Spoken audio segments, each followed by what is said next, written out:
organisation et sur le plan économique pour pouvoir fonctionner et faire face à la concurrence et à nos impératifs, nos objectifs financiers et autres.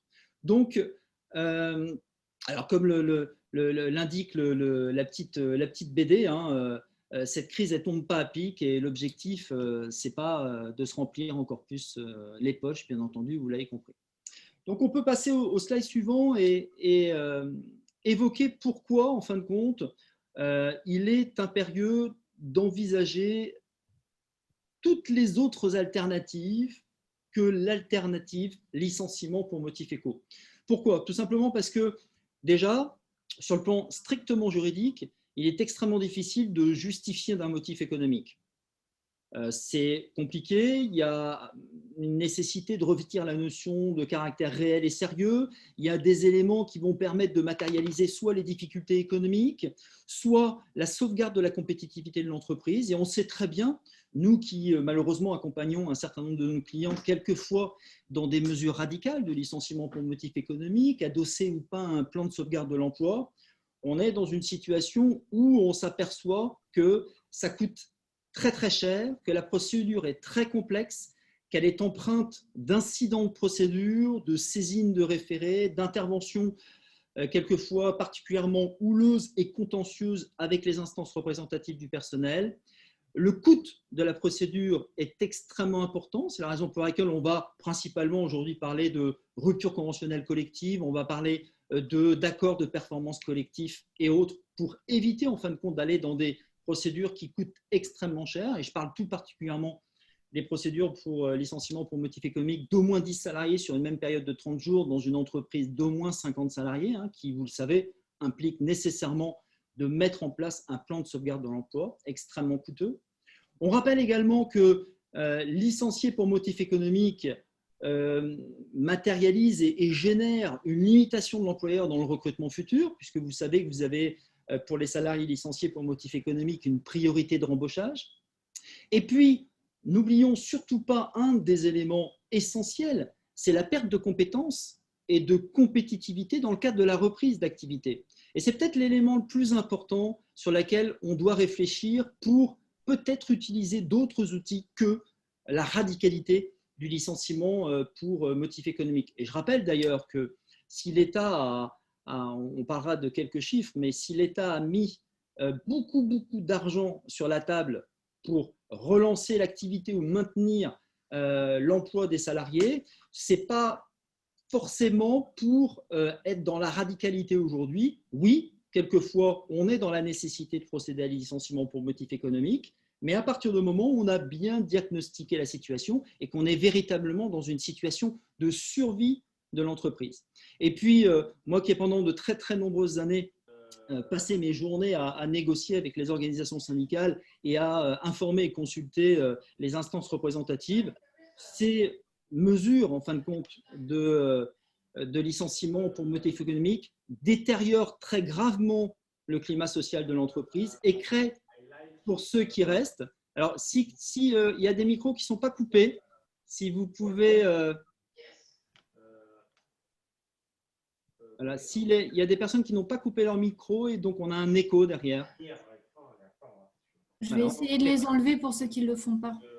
Ah d'accord, super.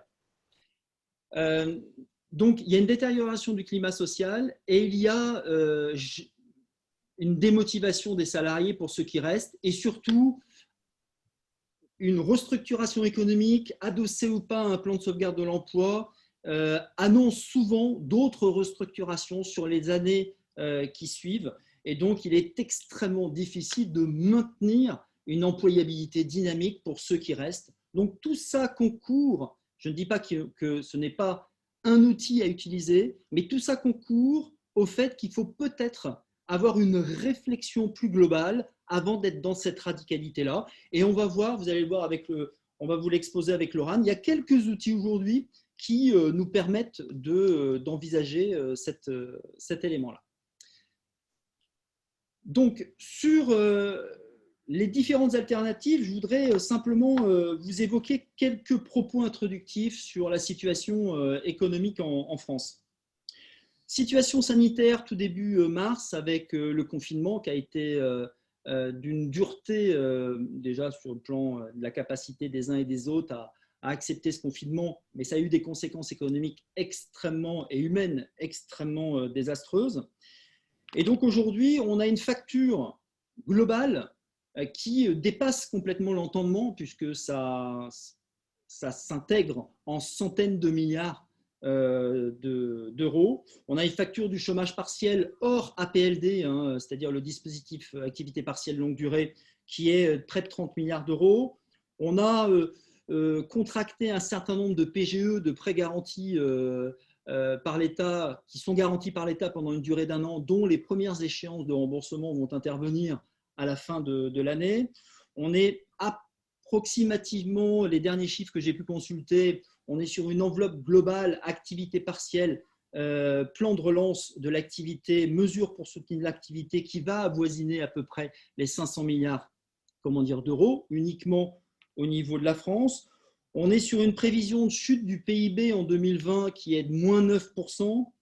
On a a priori, même s'il y a une petite divergence sur les chiffres, on a perdu à peu près 700 000 emplois sur le premier semestre et on devrait normalement arriver à 9,5% de chômage au regard de la population active à fin 2020.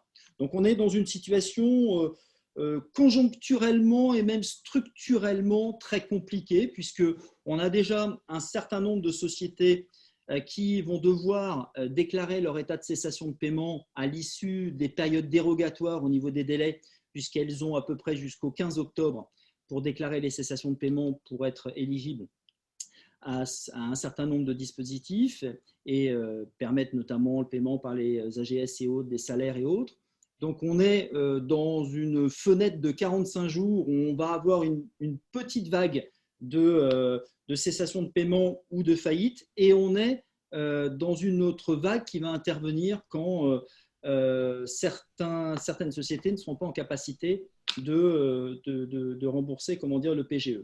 Tout ça associé au fait que cette crise-là a amené en fin de compte les individus à réfléchir sur la façon dont ils souhaitent demain consommer. Et pour l'instant, ils n'ont pas encore déterminé le cadre dans lequel ils veulent consommer et ce qu'ils veulent consommer et dans quel cadre ils veulent le consommer. Et ce qui fait qu'on est dans une approche, je dirais, humaine assez prudentielle où on épargne plus qu'on dépense. Et ce qui fait qu'on a bon an, mal an, quasiment épargné 95 milliards d'épargne à ce jour que l'État essaye par différents mécanismes de pousser à être utilisé pour relancer l'activité, puisqu'il faut impérativement que les gens consomment pour relancer l'activité. Donc le tableau, il n'est pas très satisfaisant, même si certains secteurs d'activité ont connu une relance, une redynamique de l'activité, mais aujourd'hui, l'ensemble des mesures que vous avez dû mettre en place au sein de vos sociétés le 1er septembre, l'application des protocoles sanitaires, va également contribuer en fin de compte à paralyser un petit peu cette dynamique de reprise. Et surtout, pour finir mon propos, on est dans une situation où on ne sait pas en fin de compte les suites de cette crise sanitaire, puisque aujourd'hui, on est plutôt dans une croissance exponentielle du virus dans un certain nombre de pays, et y compris en France, et que la seule possibilité de ne pas être reconfiné demain sera étroitement corrélée à l'adoption de comportements responsables dans le futur. Donc tout ça nous amène en fin de compte à se dire, on est peut-être sur 6 à 12 mois où on va perdre de l'activité, mais on doit maintenir néanmoins l'emploi. Et c'est donc la raison pour laquelle il y a différentes alternatives de maintien des salariés dans l'emploi. Et c'est notamment, vous en avez entendu parler, l'accord de performance collective, qui très schématiquement permet en fin de compte à l'employeur de répondre aux nécessités de fonctionnement de l'entreprise en vue de préserver ou de développer l'emploi. Vous en avez entendu parler un petit peu, je développerai un petit peu plus tout à l'heure. Et puis, on a l'intérêt de l'accord de performance collective, c'est que ça maintient les salariés dans l'emploi, bien entendu, ça leur demande des efforts supplémentaires. Et ça permet également, dans des circonstances où les salariés n'accepteraient pas les conditions de cet accord de performance collective, d'envisager, in fine, un licenciement pour motif personnel. Alors, on va dire que c'est un licenciement sui generis, en parlant un petit peu pompeusement sur le plan juridique. Ce n'est pas un licenciement personnel, ce n'est pas un licenciement pour motif économique, c'est un licenciement causé spécifiquement dans le cadre de ce dispositif.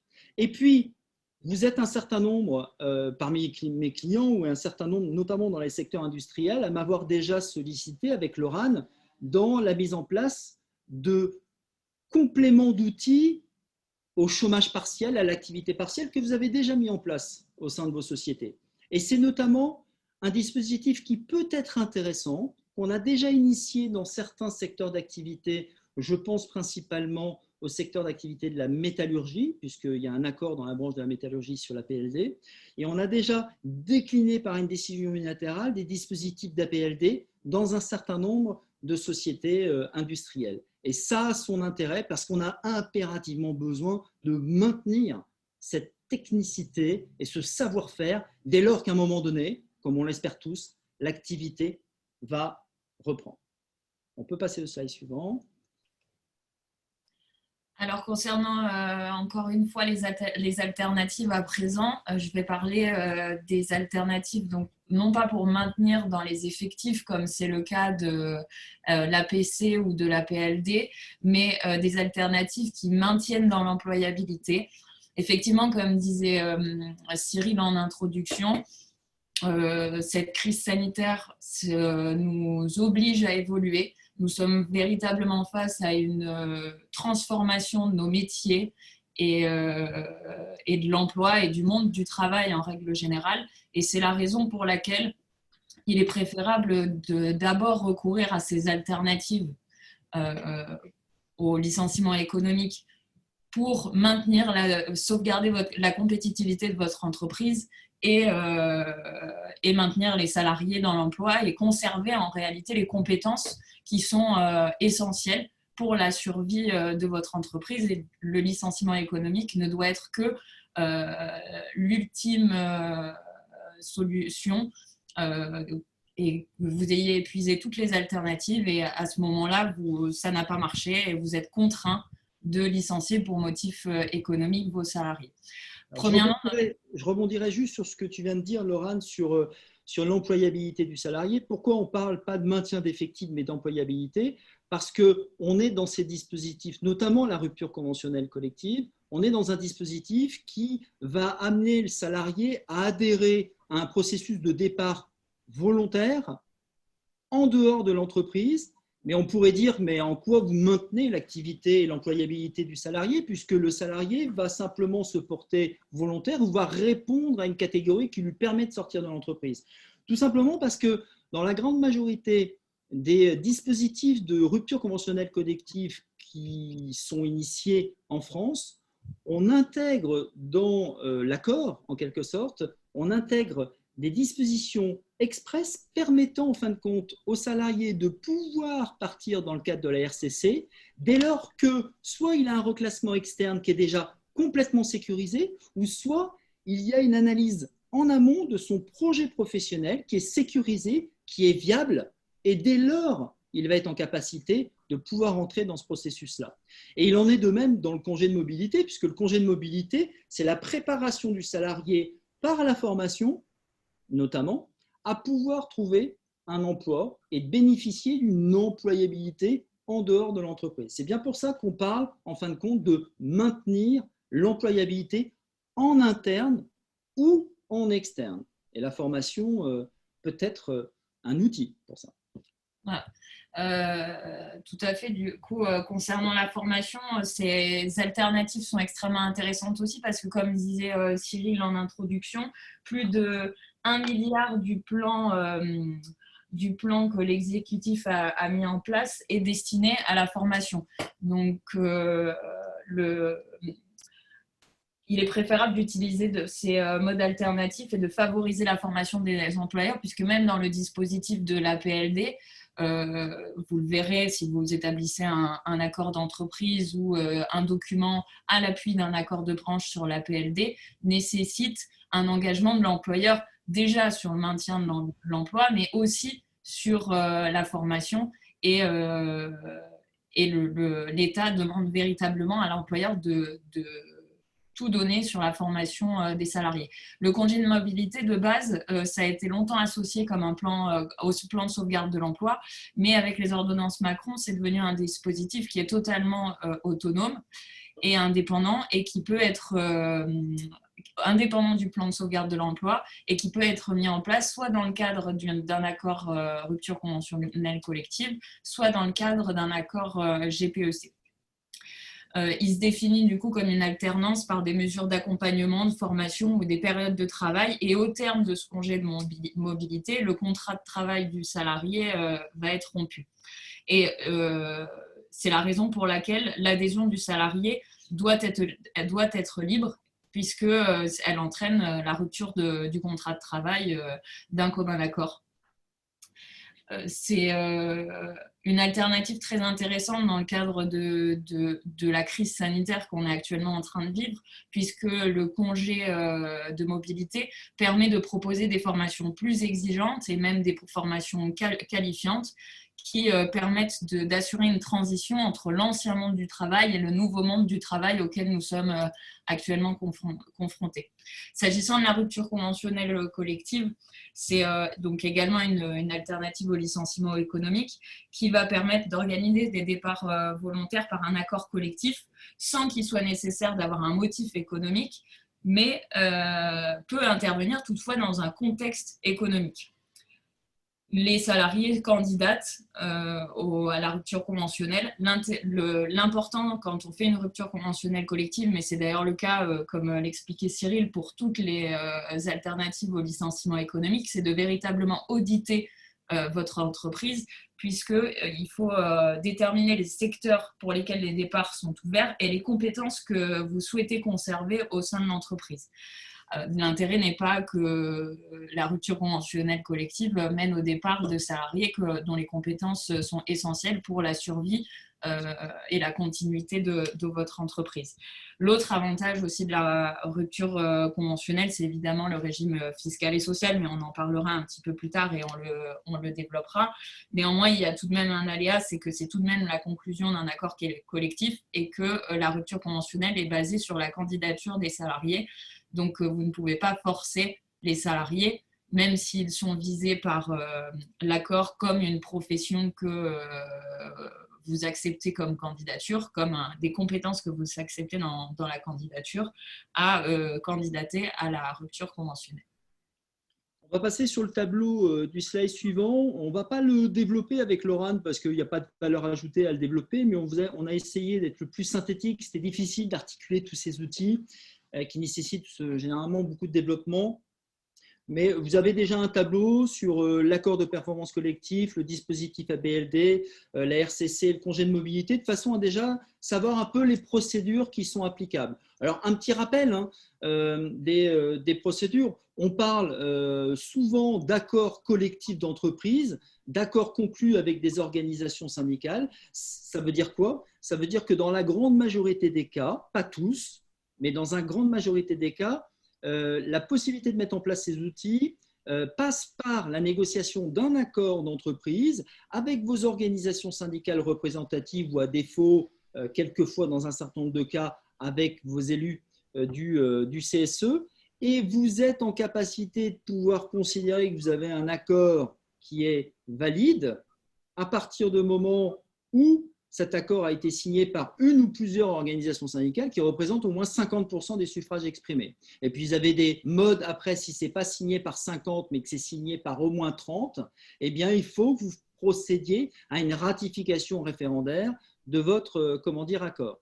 Et dans un certain nombre de cas, vous le voyez en bas de ce slide, au niveau notamment des modalités auprès de la directe, vous avez quelquefois ce dispositif qui nécessite une validation par la directe ou une homologation par la directe si c'est une décision, un document unilatéral produit par la direction. Donc, ça veut dire que ces dispositifs-là nécessite de bien maîtriser le mécanisme d'initiation de la négociation qui est étroitement différent, qui est différent en fin de compte en fonction aussi des thèmes de l'APC, de la PLD, de la RCC et notamment du congé de mobilité qui, l'a rappelé Laurent, est souvent adossé à des process de rupture conventionnelle collective.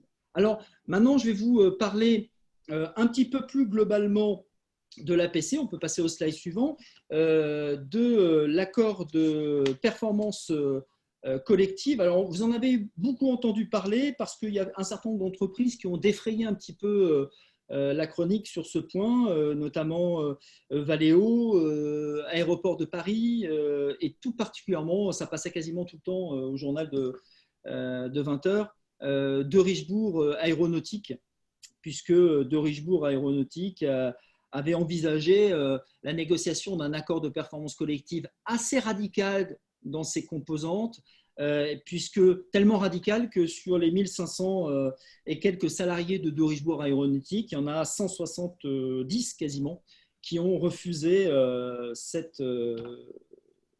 les modifications temporaires de leurs conditions de travail. Alors, Laurent l'a rappelé tout à l'heure, mais ça me semble être un point essentiel qui est quelquefois un petit peu trop passé rapidement dans les entreprises. Avant d'envisager une RCC, un accord de performance collective et tout particulièrement un accord de performance collective, pour moi, ça nécessite impérativement que vous procédiez à un audit préalable, un audit d'organisation, un audit sur la rémunération, sur les contrats de travail. Pourquoi ? Parce que votre accord de performance collective, il va intégrer un certain nombre de points, notamment sur la capacité de réduire le temps de travail ou d'augmenter le temps de travail, de modifier les plafonds des forfaits jours des salariés cadres. Ça va permettre en fin de compte d'envisager de la mobilité exclusivement sur d'autres sites ou de la mobilité fonctionnelle ou l'intégration de polycompétences pour pouvoir faire face aux besoins de l'entreprise pendant une période donnée. Donc cet audit-là, on ne peut pas envisager, d'ailleurs dernièrement en échange avec un client qui souhaitait l'envisager sans avoir procédé à ça, on a dû faire un petit peu machine arrière, un peu en urgence, parce que cette photographie et ce diagnostic-là, s'il n'est pas mené, eh bien vous ne serez pas après en capacité de négocier avec intelligence cet accord-là. Et surtout, l'élément qui me semble le plus fondamental, c'est que vous ne serez pas en capacité de donner une image extrêmement précise du diagnostic économique et social de votre entreprise. Et pourquoi ce diagnostic est peut-être le plus important dans ce processus ? Parce qu'après, c'est du juridique, c'est de la déclinaison. Après, on écrit une partition juridique, ce n'est pas si compliqué que ça. Ce qui est compliqué, c'est d'identifier pendant une durée X les besoins ou également les contraintes que je vais pouvoir imposer aux salariés. Et la capacité des salariés, des instances représentatives ou des organisations syndicales d'accepter pendant un temps donné ces contraintes est étroitement corrélée au fait d'avoir une vision extrêmement précise du diagnostic de la situation. À un moment donné, si je dis à un salarié, tu vas devoir, en fin de compte, travailler potentiellement plus sans pour autant gagner plus, ou tu avais un forfait jour à 218 ou à 214 et tu vas monter à 220 ou à 222 et les majorations ne seront pas les mêmes et les jours réalisés en plus ne seront pas forcément payés, et bien, si je le dis sans avoir fait ce mécanisme de réflexion et d'audit préalable, eh bien, j'aurai de l'opposition, de l'absence d'adhésion et j'aurai beaucoup de refus. Et je n'aurai pas cette adhésion, cette envie des salariés de participer à l'effort collectif pendant un temps donné pour maintenir l'emploi. Donc, ce diagnostic-là… Je rebondis sur ce que dit Cyril, puisque vous l'aurez peut-être remarqué en lisant le slide sur lequel on est. Dans les clauses facultatives qui ont été suggérées par le législateur pour l'établissement de cet accord, nous avons donc les conditions dans lesquelles les dirigeants ainsi que les mandataires sociaux fournissent des efforts proportionnés à ceux demandés aux salariés. Je pense que quand on décide de mettre en place un accord tel que l'accord de performance collective où on demande à ses salariés de fournir un effort, cette clause est très loin d'être facultative. Vous ne pouvez pas décemment demander à des salariés de travailler plus pour pas forcément gagner plus et pas vous-même en tant que, enfin vous-même, les dirigeants d'entreprise, fournir des efforts qui seraient proportionnés. L'accord de performance collective, c'est une véritable solidarité entre l'employeur et les salariés et un deal qui est passé entre les deux parties pour se dire ok, on va tous les deux faire des efforts pour sauvegarder l'entreprise parce que c'est une entreprise à laquelle je suis attachée, dans laquelle je suis heureux de travailler. Et il faut du coup également, comme disait Cyril, avoir parfaitement conscience du climat social qui règne dans votre entreprise parce que ce n'est pas un accord qu'on peut mettre en place dans une entreprise où le climat social est mauvais. Voilà, je voulais simplement intervenir là-dessus. Et comme dans la grande majorité des accords d'entreprise, comme l'a justement souligné Laurane, dans la grande majorité des accords d'entreprise, sauf des situations d'accords très défensifs où on est dans une situation catastrophique sur le plan économique, mais dans la grande majorité, un accord d'entreprise, un bon accord, c'est souvent un accord donnant-donnant. On est rarement sur une partie, comment dire, perdante. Donc, ça vise également l'accord de performance, comment dire, collective. Très rapidement, hein, aujourd'hui, 40% des accords de performance collective concernent des aménagements sur le temps de travail. Il y a 27% sur la mobilité. Et puis, il y a à peu près entre 15 et 18% de ces accords qui visent, en fin de compte, potentiellement des baisses de rémunération. Ça concerne aujourd'hui, enfin, ça concernait principalement, parce que ça ne concerne plus principalement, puisque quasiment la grande majorité des secteurs initient ces accords-là. Ça concernait principalement l'aéronautique et l'automobile, mais c'est en train de concerner à peu près toutes les entreprises. Et puis, la contrepartie de tout ça, dans la grande majorité des cas, c'est quoi, hein? C'est l'engagement de maintenir l'emploi et de ne pas licencier, ou alors, puisque les textes sont quelquefois un petit peu nébuleux sur ce point, ou alors de licencier moins que ce que j'avais envisagé de licencier à la base si je n'avais pas intégré ce dispositif d'accord de performance collective. Donc ça, c'est un outil qui est effectivement intéressant. On en vient au slide d'après, qui est un outil également à l'identique de l'APC, qui est un outil aussi qui est destiné aujourd'hui à maintenir les salariés dans l'effectif. Et aujourd'hui, certains secteurs d'activité se sont mis à, comment dire, intégrer des négociations sur l'activité partielle longue durée. Alors, pourquoi on en est encore au balbutiement de la mise en place de ces APLD au sein de vos entreprises? C'est tout simplement parce qu'on a mis beaucoup de temps à définir le cadre dans lequel l'APLD était susceptible de s'exercer, associé au fait qu'on avait encore jusqu'à ces derniers jours, avec Laurane, on était en train de regarder l'actualité et on a vu jusqu'à ces derniers jours que normalement, on avait une date butoir à fin septembre pour signer les accords pour bénéficier, en fin de compte, d'une indemnisation étatique plus favorable pendant la durée de l'APLD. Et on a assisté à un petit rétropédalage, mais tout simplement parce que la crise sanitaire étant en résurgence au niveau du virus, on sait très bien que les sociétés vont être un petit peu plus en difficulté. Donc, a fortiori, le ministère du Travail initie des reports de délai. Et on sait que sur l'APLD, pour maintenir le maximum de l'indemnisation de l'APLD, on a encore jusqu'à fin octobre pour pouvoir initier des accords sur ce point. Alors, sur le slide que vous voyez, je ne vais pas le lire parce qu'il n'y a pas de valeur ajoutée particulière, mais très rapidement, l'accord va déterminer un certain nombre de choses. Il va déterminer la date de début et la durée d'application du dispositif d'APLD, les activités, les salariés auxquels il s'applique. Donc, il y a un travail également, et dernièrement, on l'a mené dans un secteur industriel, dans différents ateliers. Ça a été relativement complexe d'identifier celles et ceux qui étaient susceptibles dans des unités de production de pouvoir être impactés par cette APLD et les autres qui le seraient moins.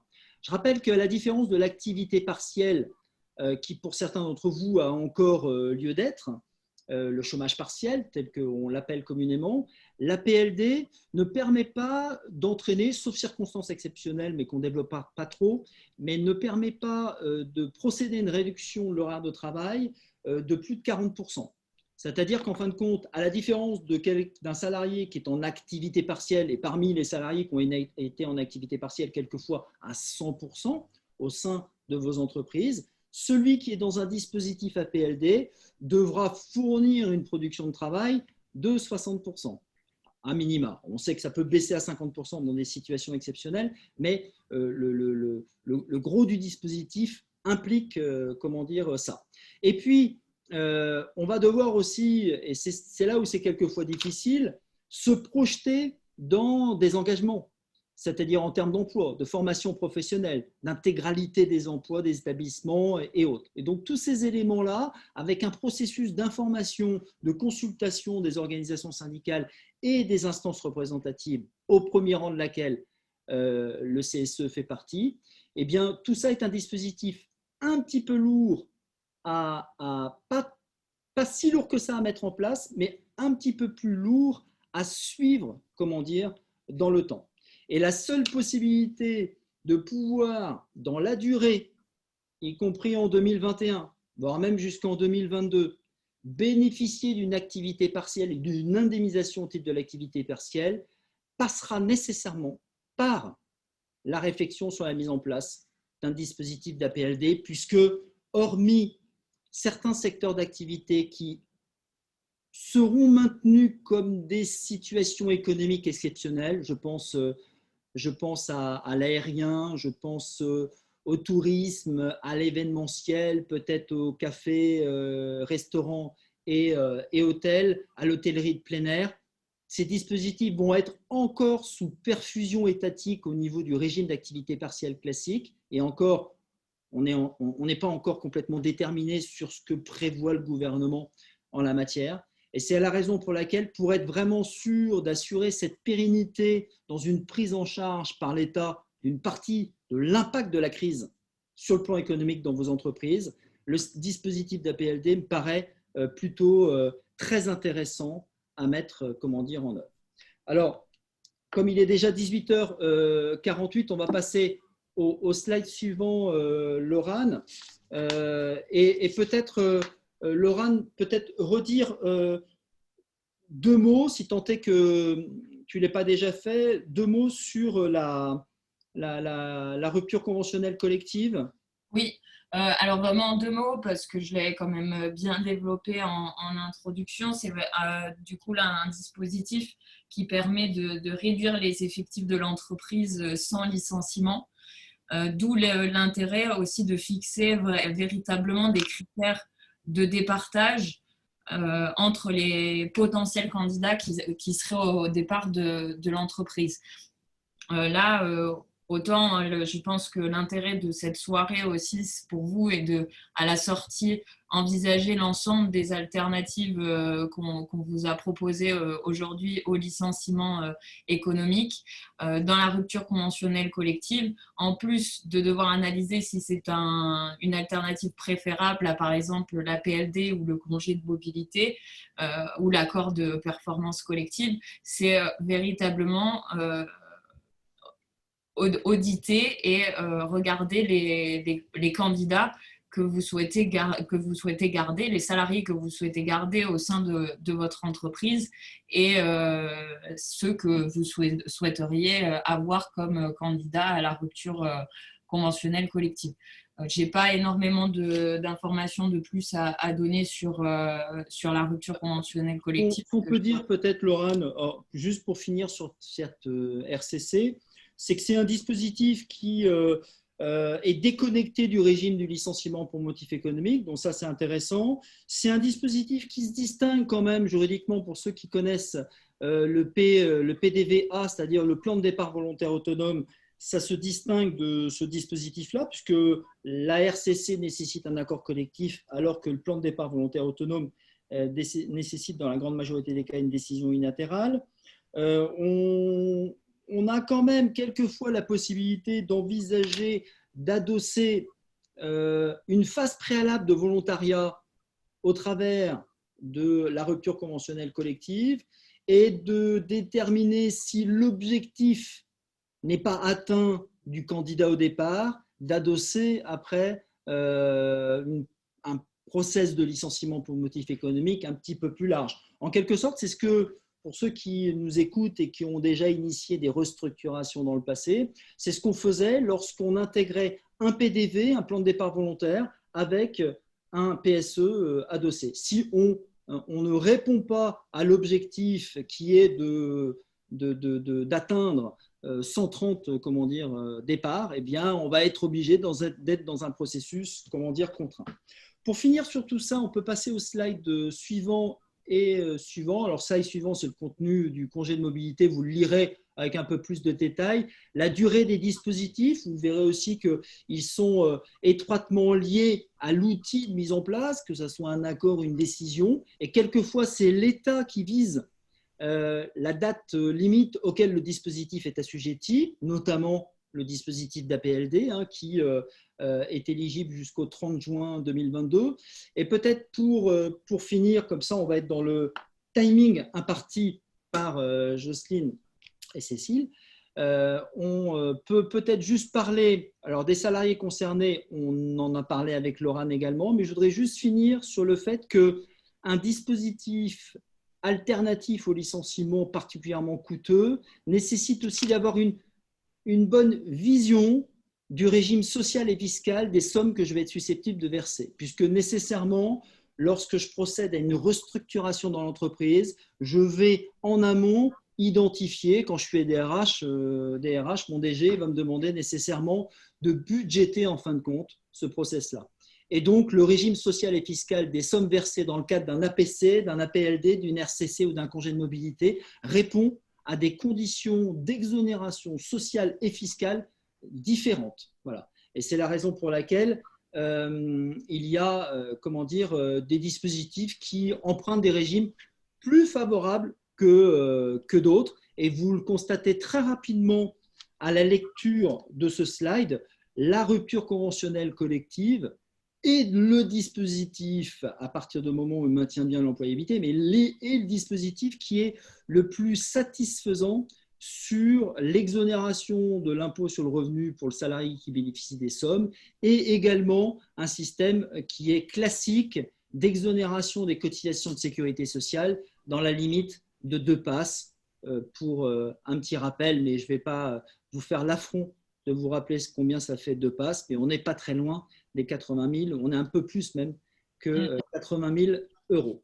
Voilà, avec Laurent, ce qu'on peut vous dire en 50 minutes sur ce panorama des outils et peut-être que ce petit afterwork sur ces alternatives au licenciement économique aura répondu à l'objectif poursuivi qui est en fin de compte de vous donner une image suffisamment précise pour que vous puissiez, si tant est que ça ne soit pas déjà fait, vous puissiez rentrer dans une réflexion pour dire j'ai une situation qui est compliquée, j'ai une baisse d'activité à prévoir. La meilleure façon de prémunir ces situations-là, c'est de ne pas forcément d'y être confronté, mais c'est de les anticiper. Et aujourd'hui, on a la chance d'avoir des outils juridiques protecteurs de l'emploi comme dispositif alternatif au licenciement. Je vous remercie pour votre écoute et puis je laisse à Jocelyne et Cécile le soin de reprendre la main et éventuellement de poser un certain nombre de questions si vous n'êtes pas assommés par nos propos.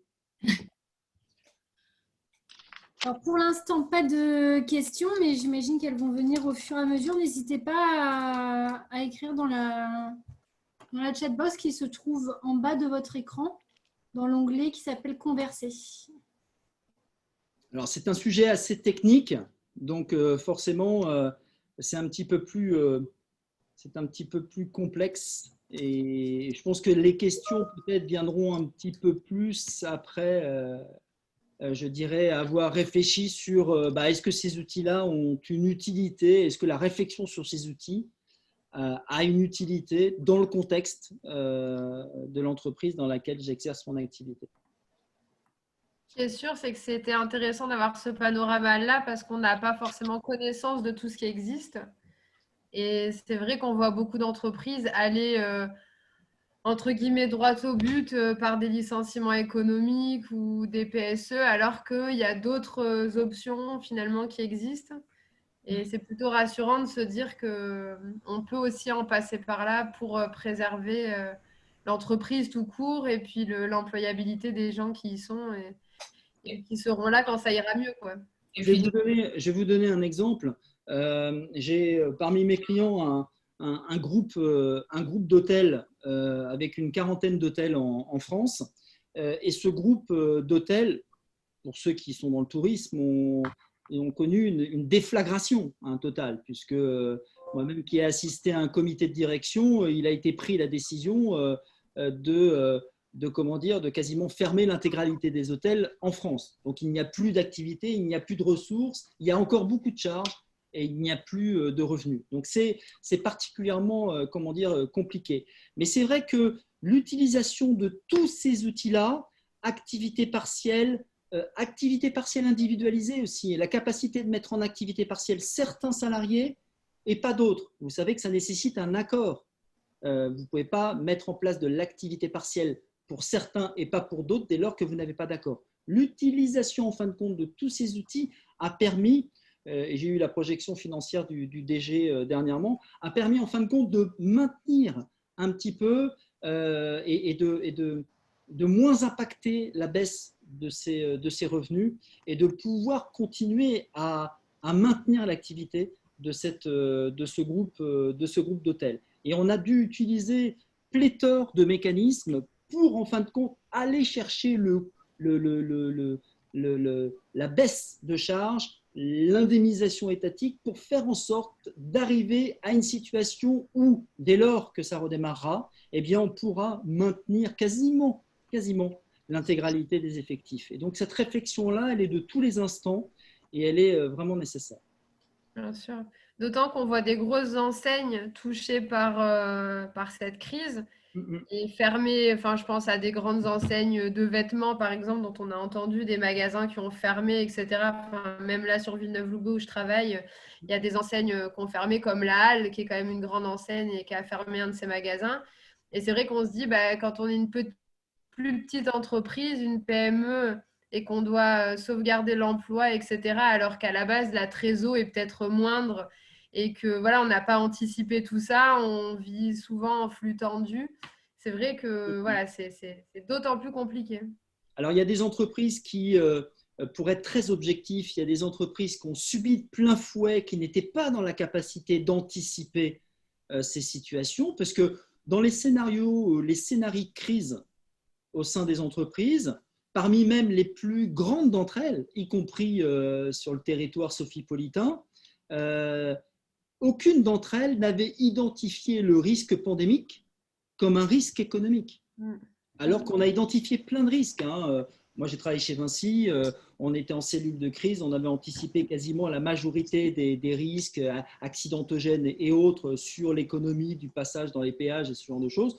Le fait est qu'aujourd'hui, le risque pandémique n'a jamais été identifié. Personne n'avait quasiment, à part des prophètes, mais autrement, personne n'avait quasiment identifié la pandémie comme étant un risque mettant à l'arrêt toute l'économie mondiale.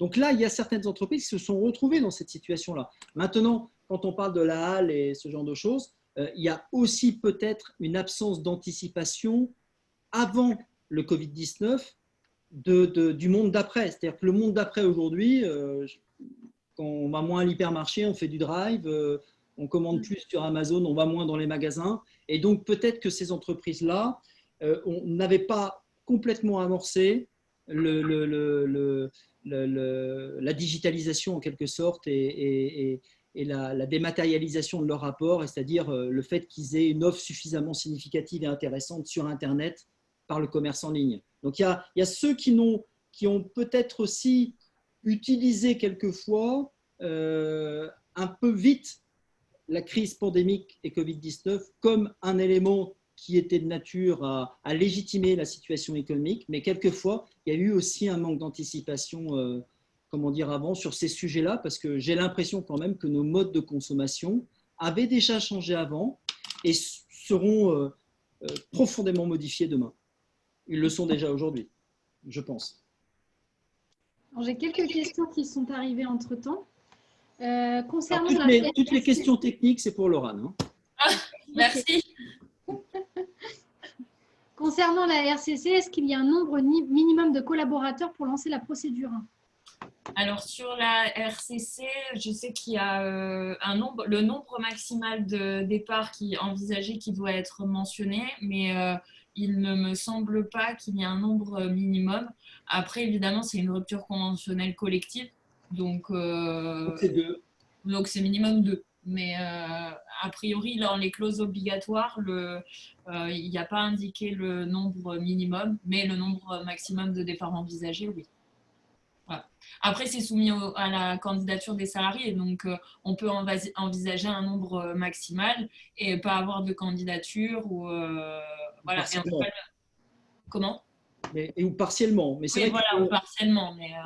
Partiellement, mais c'est vrai qu'à partir du moment où on parle de collectif, comme dans le cadre des procédures de licenciement pour motif économique, on est dans du collectif à partir de 2. On est dans du petit collectif pour les licenciements économiques entre 2 et 9, et on est dans du grand collectif à partir de 10. Voilà. Alors, autre question, savez-vous si les 40% de baisse d'activité dans le cadre de l'APLD peuvent être annualisés? Je pense que oui. On peut noter cette question et on y apportera la vérification. On va quand même vérifier ce point-là. Mais il me semble que oui. Et ça serait d'ailleurs logique que oui, au regard du fait que dans le secteur industriel, l'aménagement du temps de travail, dans la grande majorité des cas, est sur l'année. Donc, il serait pertinent de lisser, en fin de compte, sur la durée de la PLD, cette réduction d'activité. Donc, on le note parce que c'est un point particulier, mais qui est très pertinent, puisque en fonction des modes d'aménagement du temps de travail qui ne sont pas forcément linéaires et hebdomadaires, voire même en quatorzaine, la grande majorité, c'est sur l'année. Donc, on note cette question et on renverra la réponse à Cécile et à Jocelyne de façon à ce qu'elle vous soit forwardée. Mais je suis à 95% sûr que oui.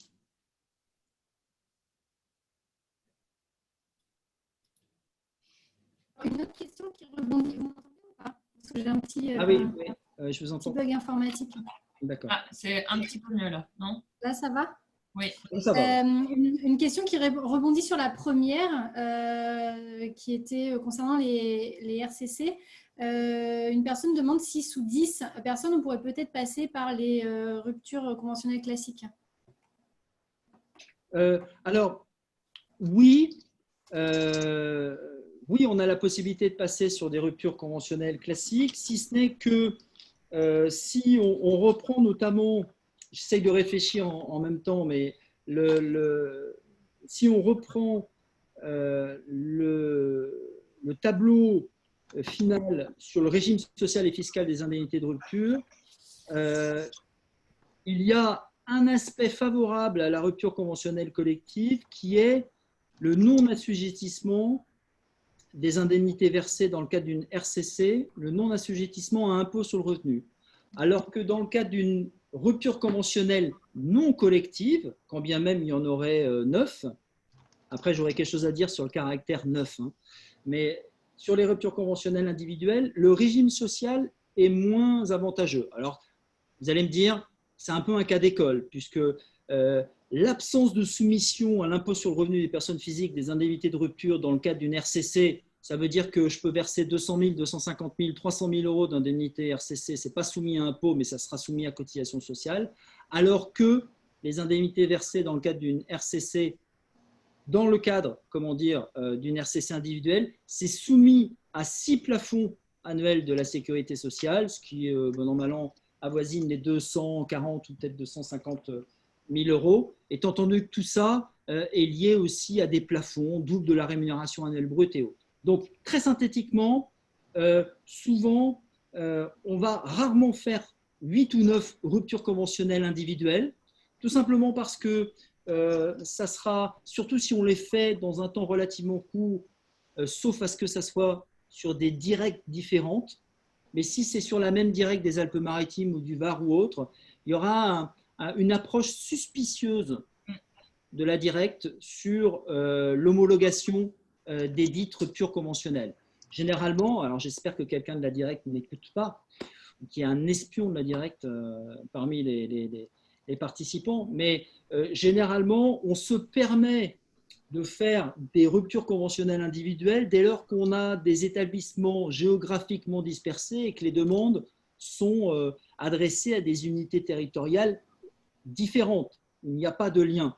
À partir du moment où, dans les Alpes-Maritimes, par exemple, je vais faire ma demande à l'unité territoriale des Alpes-Maritimes sur 8 ou 9 demandes, ne serait-ce que sur 2 mois, je risque d'avoir une approche beaucoup plus méticuleuse et suspicieuse de la directe et beaucoup moins ce qu'on constate aujourd'hui, à savoir que l'homologation elle est quasiment explicite dans les 48 heures ou dans les 96 heures de la demande. Donc oui, pour répondre à la question, oui, il n'y a pas de problème. Je dirais que dès lors qu'il y a 4, 5, 6 ruptures conventionnelles, pourquoi pas initier de manière séparée sans pour autant parler de tout ça aux instances représentatives. Par contre, quand on arrive sur des seuils limites, en plus c'est un seuil limite sur 9 ruptures conventionnelles, attention au risque juridique, attention à la requalification et à la contestation des RC, attention aussi au fait que les instances représentatives et les salariés concernés n'actionnent pas la justice pour requalifier et dire qu'ils n'ont pas pu bénéficier, par exemple, de dispositions protectrices sur le licenciement économique. Donc, je serais assez prudent sur des chiffres aussi importants. Attention toujours à ça. Je rebondis sur ce que dit Cyril, justement, parce qu'effectivement, il ne faut pas oublier aussi que les ruptures conventionnelles qui sont conclues, qui sont individuelles et qui sont conclues dans ce cadre, dans un contexte économique, c'est possible. Mais si ça s'inscrit dans un processus de réduction des effectifs, vous devez le prendre en compte pour les seuils légaux concernant vos obligations au niveau du PSE. Donc, et je rappelle, et je rebondis sur ce que vient de dire Laurent, je rappelle également que, alors on parle tout le temps de procédures de licenciement économique d'au moins 10 salariés sur une même période de 30 jours dans une entreprise d'au moins 50 salariés pour être dans l'obligation de déclencher un PSE. Et on sait, pour ceux qui nous écoutent, qu'on a dû déclencher un PSE, c'est très lourd, c'est très compliqué, c'est très anxiogène, c'est empreint de risque. Et puis, ça ramène en fin de compte 3 mois de grande tension et puis après des effets collatéraux. Mais par rapport à cette réflexion-là, il ne faut pas oublier non plus que les petits licenciements collectifs de 2 à 9 dans une entreprise d'au moins 11 salariés nécessitent l'élaboration d'une note économique transmise au CSE qui va intégrer quasiment 60% quasiment d'un PSE dans l'élaboration des conditions dans lesquelles ce petit licenciement collectif peut intervenir. Donc, on se dit toujours, si on s'arrête à 9, bon, on évite le PSE, mais on n'évite pas la note économique. Donc, attention aussi à ça. Après, tout peut être étudié en amont et stratégiquement, la pertinence d'aller dans un sens ou dans un autre, d'utiliser tel outil ou pas, est étroitement liée à la configuration de l'entreprise, à sa capacité aussi de négociation en interne, et puis également à son passé et à son futur. Donc, il y a la dimension, votre métier et notre métier, ce n'est pas uniquement de dire c'est possible, c'est pas possible en droit, ça tout juriste sait le faire, c'est simplement de dire dans notre contexte, qu'est-ce qui est le plus pertinent et si je fais ça alors que je suis un petit peu borderline, eh bien, à quel risque je m'expose et à partir du moment où je connais le risque, est-ce que je l'accepte ou est-ce que je ne l'accepte pas? C'est ça notre job en fin de compte au quotidien. Et donc, dans la question posée par le participant, il y a aussi un peu de ça. Forcément, il y a une approche stratégique et une analyse de risque à associer. Quelquefois, on prend le risque parce qu'on sait qu'on est en capacité de mesurer et de l'appréhender. Alors, il y a une question sur les mesures soumises à l'accord direct. Quelles difficultés rencontrer pour la validation de ces accords? Alors, aujourd'hui, ça dépend des dispositifs, mais aujourd'hui, la directe est plutôt enclin à ne pas trop venir contester ces éléments-là. Aujourd'hui, on a relativement peu de contestations dans ces dispositifs. Alors, au niveau de la PLD, on commence à les initier, donc on n'a pas encore le recul suffisant. Au niveau des accords de performance collective ou des RCC, on a dans la grande majorité des cas, notamment au niveau de la RCC, là où on va nous demander un certain nombre de choses, c'est de densifier les mesures d'accompagnement. Pour les gens qui partent, quelles sont les mesures d'accompagnement? En fin de compte, la directe est restée à peu près sous le même prisme qui est celui de son analyse pour les PSE. Là où on est rentré quelquefois en difficulté avec la directe, c'est qu'il nous retoquait sur ce qu'on était susceptible de prévoir en mesures d'accompagnement, en cellules de reclassement, en outplacement, et tout ce qui visait en fin de compte à reclasser les salariés, à maintenir leur employabilité et quelquefois à procéder à la revitalisation des bassins dès lors qu'on est dans des processus économiques d'entreprises d'au moins 1000 salariés. Donc, on est plutôt sur ces mesures d'accompagnement-là. Et naturellement, il y a un autre élément qui est dommageable parce que la forme a une très grande importance en droit.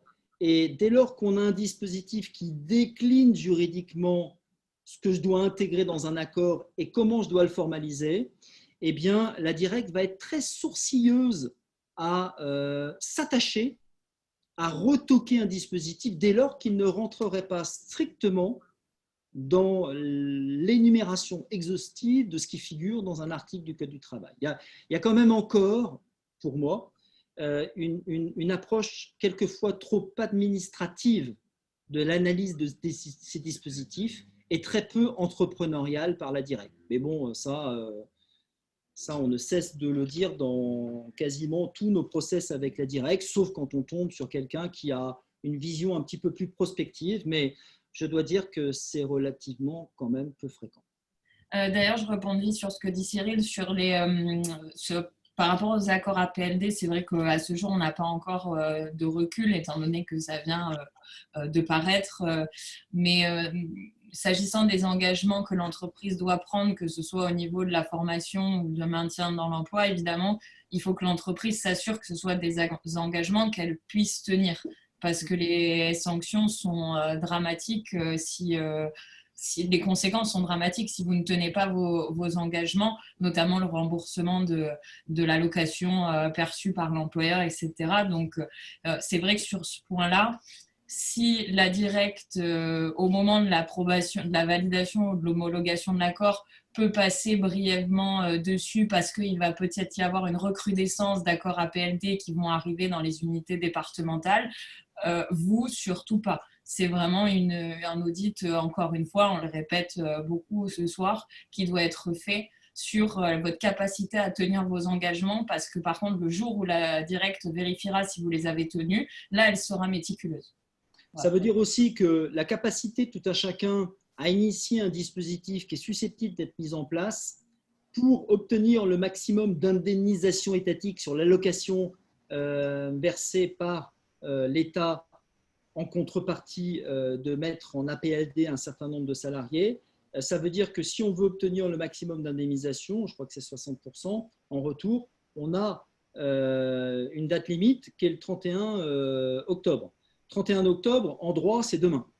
Donc, la capacité de pouvoir avoir un dispositif de diagnostiquer, d'engager une négo sérieuse, économiquement chiffrée et avec une prospective et une projection de la situation sur les mois qui viennent, ça veut dire qu'il faut l'initier quasiment dans les jours qui viennent pour pouvoir être en situation de pouvoir avoir quelque chose qui tient la route à mi-octobre ou à fin octobre. Voilà. Donc, c'est pas quelque chose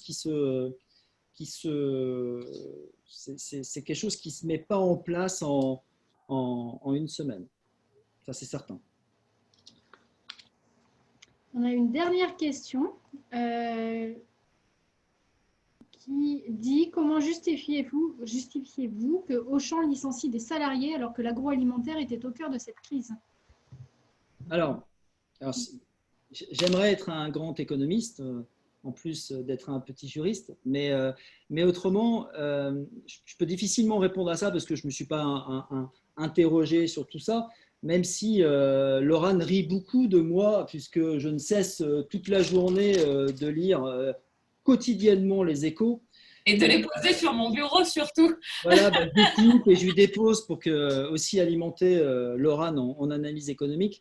Je pense que sur Auchan, la lecture que j'en ai est multiple. C'est vrai, moi j'ai des clients qui sont notamment dans le domaine des hypermarchés Leclerc. Et c'est vrai que la crise ne les a pas touchés. On a d'autres secteurs d'activité comme ça, hein, les GAFAM, AWS, la partie cloud d'Amazon, a plutôt été dans une croissance incroyable. Et d'ailleurs, pendant cette crise-là, pour info, Jeff Bezos, le PDG d'Amazon, a pris quasiment 50 à 60 milliards de dollars de plus de richesse. Donc, on est sur les GAFAM, Microsoft compris, dans des situations où ces sociétés vulgairement se gavent et avaient déjà anticipé quasiment le monde de demain. Sur les hypermarchés, la difficulté vient de plusieurs éléments. La première, c'est que certaines chaînes d'hypermarchés n'ont pas su prendre le tournant aussi des modes de consommation de demain.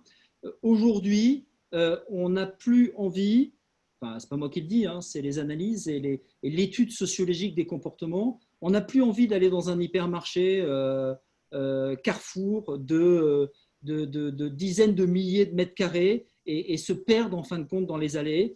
La grande majorité d'entre nous, a priori aujourd'hui, va plutôt sur le Monop Express, sur le Félix Potin machin, sur le truc, et ne va pas aller dans un gros hyper. Et pour ceux qui ne vont pas dans les petits Monop Express, ils vont peut-être faire comme moi, où je ne vais plus dans un hypermarché et je vais exclusivement dans un drive. Bon, si ce n'est que je demande généralement à mon fils de 20 ans d'aller chercher les courses, mais voilà, ne croyez pas que c'est moi qui me déplace systématiquement.